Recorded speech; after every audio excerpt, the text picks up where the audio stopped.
چادر ڈالی اور چادر ڈال کے چپکے سے بہنوں کو کہا بابا کو نہ بتانا، میں ابھی آتی ہوں۔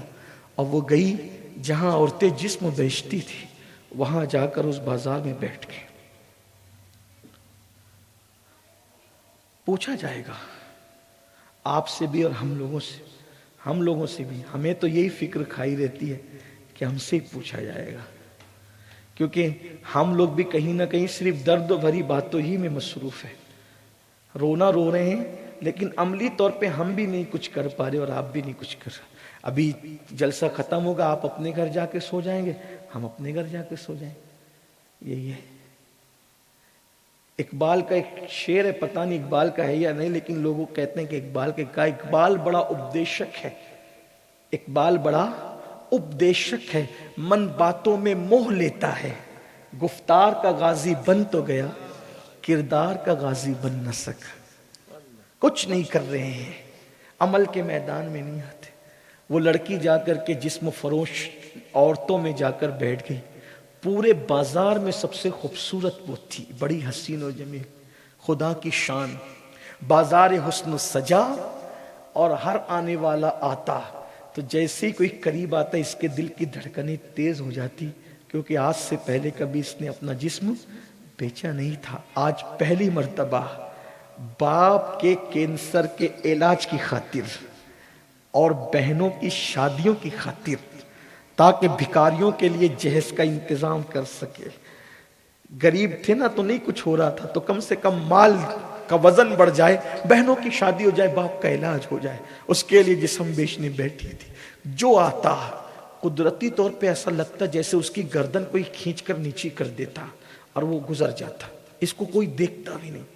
ایک کے بعد دوسرا، تیسرا، چوتھا آتے گئے جاتے گئے، اٹھا کر لے جاتے گئے۔ شام سے لے کر آدھی رات تک جب کوئی اس کو نہ لے گیا اور بازار حسن ختم ہو گیا، کوئی لے کر کے نہیں گیا، سب ختم ہو گیا، لینے والے بھی چلے گئے، جانے والیاں بھی چلی گئی۔ یہ بظاہر ناکام مگر حقیقت میں کامیاب، پھوٹ پھوٹ کے روئی اپنے نصیبے پر۔ تھی تو کامیاب لیکن ظاہر میں ناکام ہو گئی، رو رہی تھی۔ جسم بیچنے آئی، حیا بیچنے آئی۔ غریب کے پاس سوائے حیا اور غیرت کے ہوتا کیا ہے؟ وہ ایک چیز تھی، وہ بھی بیچنے آئی مگر کسی نے خریدا نہیں۔ ادھر آدھی رات ہو چکی تھی، باپ کی سانس رکنے لگی، بہنیں بے چین ہو گئی، گھر میں قیامت صغرا قائم ہو گئی۔ بھررائی ہوئی آواز میں باپ بیٹیوں سے پوچھتا، کہاں گئی تمہاری بہن؟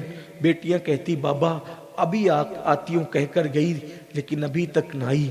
غریب کے لیے تو آبرو ہی سب کچھ ہوتی ہے ایمان کے بعد۔ پریشان ہو گئے، رونے لگے، دستک ہوئی، دل تھام لیا باپ نے۔ بہنوں نے دروازہ کھولا تو باپ نے بھررائی ہوئی آواز میں کہا، کہاں گئی تھی؟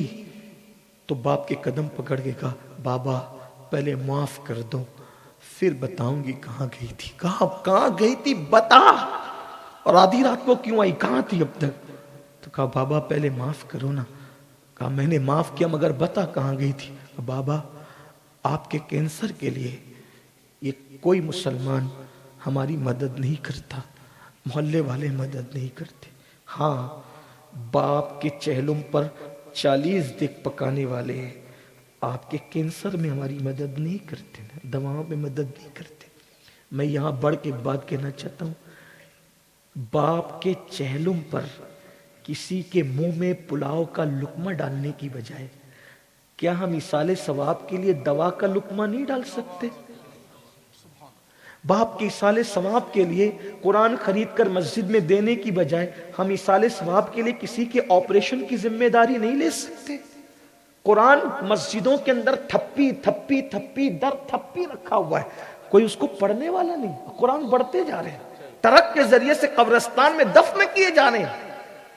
کب تک کے رسومات کے پیچھے بھاگو گے؟ ایصال ثواب کا مطلب کیا ہے؟ ثواب کا کوئی بھی کام کرو اور ایصال کرو، اور یاد رکھنا سب سے بہترین ایصال ثواب وہ ہے جس کی امت کو ضرورت ہے۔ اس لیے کہ اللہ کے رسول سے صحابی نے پوچھا، پوچھا تھا آقا میری ماں کے لیے احسان ثواب کرنا ہے کیا کروں؟ تو اللہ کے رسول نے فرمایا تھا مدینے والوں کو پانی کی ضرورت ہے، پانی کے لیے کنواں کھدوا دو۔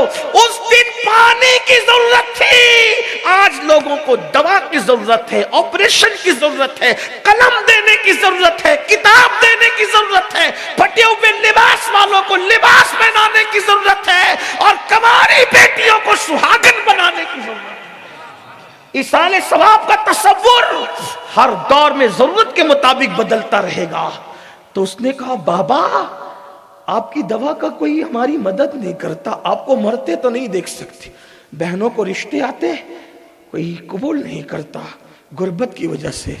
تو میں نے سوچا کہ آج سے میں اپنا جسم بیچوں گی اور اپنی بہنوں کو خوشحال کر دوں گی، آپ کی دوا کا انتظام کروں گی۔ باپ کی آنکھیں پھٹی کے پھٹی رہ گئی، منہ کھلا کے کھلا رکھا، پھر کہ بابا اللہ کی قسم کھا کے کہتی ہوں گئی تو تھی جسم بیچنے، لیکن تیرے بیٹی کا حسن سب عورتوں سے زیادہ تھا، مگر کسی نے مجھے ہاتھ بھی نہیں لگایا، ہاتھ لگانا تو دور کی بات ہے، کسی نے مجھے دیکھا تک نہیں بابا۔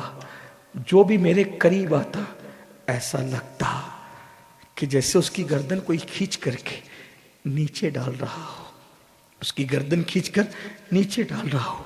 کوئی مجھے دیکھا تک نہیں، نظر اٹھا کے دیکھا تک نہیں، سب آئے اور چلے گئے۔ باپ نے کہا اللہ تیرا شکر ہے، پھر بیٹی سے کہا میری بیٹی اللہ کی قسم آدھی رات تک نہیں، اگر پوری زندگی بھی تو اس بازار حسن میں بیٹھتی تو تجھے کوئی آنکھ اٹھا کے دیکھ نہیں سکتا تھا۔ بیٹی نے کہا آپ کو اتنا یقین کیسے ہے؟ مجھے اپنے آپ پہ نہیں میرے نبی کے فرمان پہ یقین ہے۔ رسول اللہ نے فرمایا کما تدین و تدان، جیسا کرو گے ویسا تمہارے ساتھ کیا جائے گا۔ بیٹی تیرا باپ غریب تھا مگر پاپی نہیں تھا، تیرے باپ نے کبھی کسی عورت کو پاپ کی نظر سے نہیں دیکھا، انشاءاللہ اسی کی برکت ہے کہ میری بیٹیاں بھی پاپ کی نظر سے کبھی دیکھی نہیں جائے گی۔ یہ تصور ہے، لیکن اندازہ فرمائیں اس طرح سے غلط طرف لوگوں کے قدم جاتے ہیں، اس طرف سے آپ جانتے ہیں اسکولوں میں کالجز میں اسی طرح سے جو ہے وہ جہاں عورتوں کی بھیڑ ہوتی ہے، بیوٹی پارلر، مہندی کے کلبیں، وہاں پر باضابطہ طور پر ایک منظم سازش کے تحت لڑکیاں بھیجی جاتی ہے، لڑکے بھیجے جاتے ہیں، اور وہ دیکھتے ہیں کہ مسلم لڑکیاں مسلم لڑکے کس طرح ملے، ان سے دوستی کرو، ان کو لالچ دو، فون کا لالچ دو، اس کا لالچ دو، اس کا لالچ دو، اور بعد میں اسلام کے خلاف ان کے دل و دماغ کے اندر کچھ نہ کچھ گندگی داخل کر لو۔